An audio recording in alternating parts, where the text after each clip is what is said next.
കോഴിക്കോട് മലാപ്പറമ്പ് വേദവ്യാസ വിദ്യാലയത്തിൽ ഭക്തകവി സൂർദാസ് ജയന്തി ആഘോഷവും സക്ഷമ ഭവൻ വാർഷിക ആഘോഷവും സംഘടിപ്പിച്ചു. ചടങ്ങിൽ ദിവ്യാംഗർ അവതരിപ്പിച്ച കലാപരിപാടികളും അരങ്ങേറി.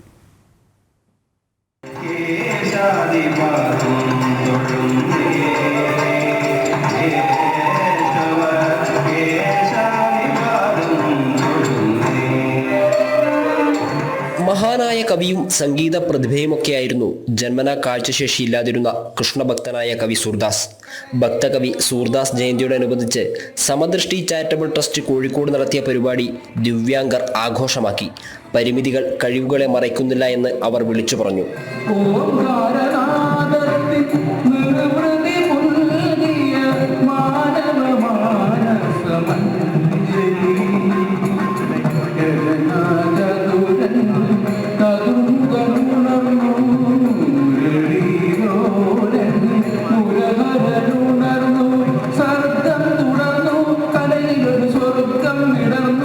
ഇതുപോലുള്ള ഓരോ പ്രോഗ്രാമുകൾ സംഘടിപ്പിക്കുമ്പം മനസ്സിലുണ്ടാവുന്ന സന്തോഷത്തിൻ്റെ അതിര് എത്രയെന്ന് പറഞ്ഞറിയിക്കാൻ പറ്റില്ല.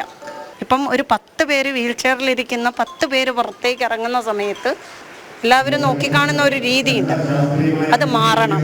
അത് മാറാൻ ഇത്തരം പ്രോഗ്രാമുകൾ സമഗ്രമായിട്ട് തന്നെ സംഘടിപ്പിക്കേണ്ടതുണ്ട്.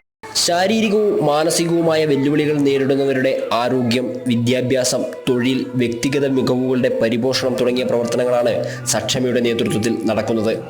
അവർക്ക് വേണ്ടിയിട്ടുള്ള ഫിസിയോതെറാപ്പി, മറ്റുള്ള ട്രെയിനിങ് സെൻറ്റർ, അവർക്ക് താമസിക്കാനുള്ള സൗകര്യം, അവർക്ക് പരിശീലനം കൊടുത്ത് അവർക്ക് അവരുടേതായിട്ടുള്ള പ്രൊഡക്റ്റ് ഉണ്ടാക്കി വിതരണം ചെയ്യാനുള്ള സൗകര്യം, ഇത്തരത്തിലുള്ള വിപുലമായ പരിപാടിയാണ് നമ്മുടെ സക്ഷമ ഭവനിൽ നമ്മൾ കാണുന്നത്. ജനം, കോഴിക്കോട്.